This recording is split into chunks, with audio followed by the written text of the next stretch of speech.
Сәлем достар, сіздермен бірге топ қазақ арнасы. Қалай, жаңа жылдық демалыста іштерің піспады ма?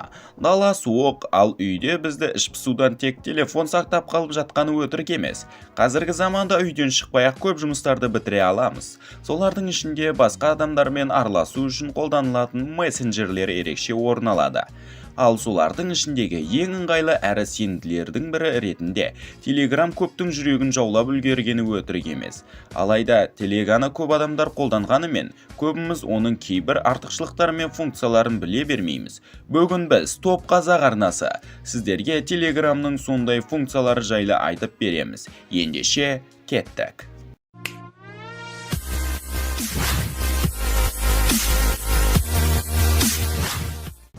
Дыбыссыз хабарлама өте пайдалы функциялардың бірі.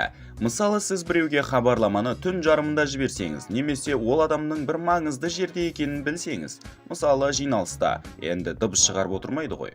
Ондай жағдайда жай ғана жіберу батырмасын басып тұрып, сәйкес нұсқаны таңдауыңыз керек.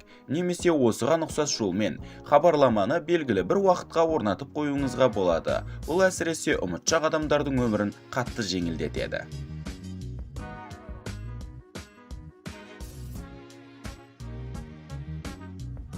Чаттарды топтастыру. Телеграмда чаттардың саны өте көп болатыны рас. Және де уақыт өте келе олардың саны азаюдың орнына күннен күнге өсе түседі. Кейде сіз бір адаммен көп сөйлеспей кетсеңіз, кейін сол адаммен болған диалогыңызды таппай қалуларыңыз мүмкін. Және де сол диалогтың арасында маңызды мәлімет кетуі де мүмкін. Telegram осыған орай жаңа функция ұйымдастырды. Енді сіз чаттарыңызды бөлек папка ашып, оларды әртүрлі топшаларға топтастырып қоя аласыз. Мысалы, сіз жазылған каналдардан сізге керек әрі маңызды чаттарды бөліп қоюларыңызға болады. Жұмысқа байланысты чаттарды бөлек папка ашып деген сияқты. Бұл үшін сізге тек чат иконкасын басып тұрып, шыққан мәзір арқылы нені қайда қосатыныңызды шешесіз. Жақын маңдағы адамдар.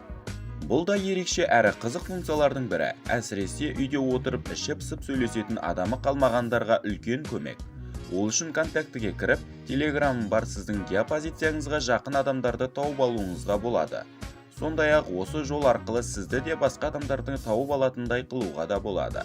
Бұл мүмкіндіктер топтарға да әсер етеді.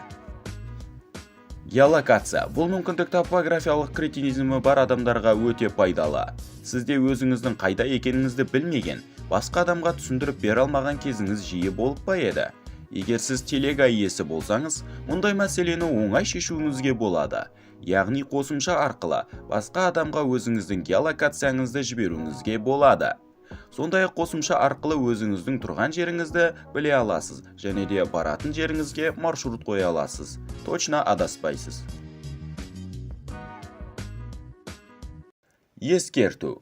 Көбіміз Телеграмды файл жібергіш немесе сақтағыш ретінде, сондай-ақ жазба қалдыру үшін қолданамыз. Олай болса, сіз избранный қойындысы арқылы одан сайын бұл істі оңайлатуыңызға болады. Бұнда сіз түрлі жазбаларды, құжаттарды, сілтемелерді ұзақ мерзімге сақтай аласыз, және де оларды тек сіз ғана көре алатын боласыз.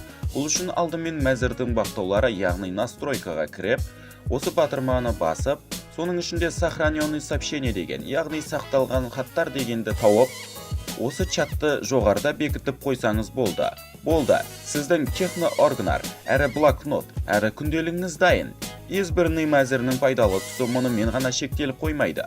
Бұнда сіз өзіңізге ескерту қалдыра аласыз. Ол үшін жай ғана ұмытпау керек затыңызды жазып, жіберу батырмасын басып тұрсаңыз, сізде ескерту қалдыру мүмкіндігі пайда болады. Ал әрі қарай бәрі де оңай. Сізге ескерту керек уақытты белгілейсіз. Аудио хабарлама. Телеграмда аудио жазба жіберуге болады. Американ ашқандай болмаш десеңіздер, бұл туралы бәрі біледі.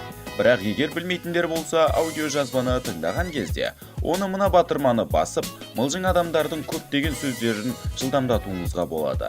Менің аудиомды мысалы барлығы солай тыңдайды. Және де жазбаны естіп болысымен бірден жауап қайтару үшін сіздің дауысыңыз бірден жазыла бастайды. Бұның бәрі түсінікті әрі қарапайым функциялар. Ендеше әрі қарай кеттік. Хабарламаны ашпай оқу. Көбімізде болған шығар. Сізге біреу бір хабарламаны жіберіп, оны сіз оқып, Құдай сақтасын жауап бермей қалсаңыз, жіберуші кісіден өкпе реніш естіп қалуыңыз мүмкін.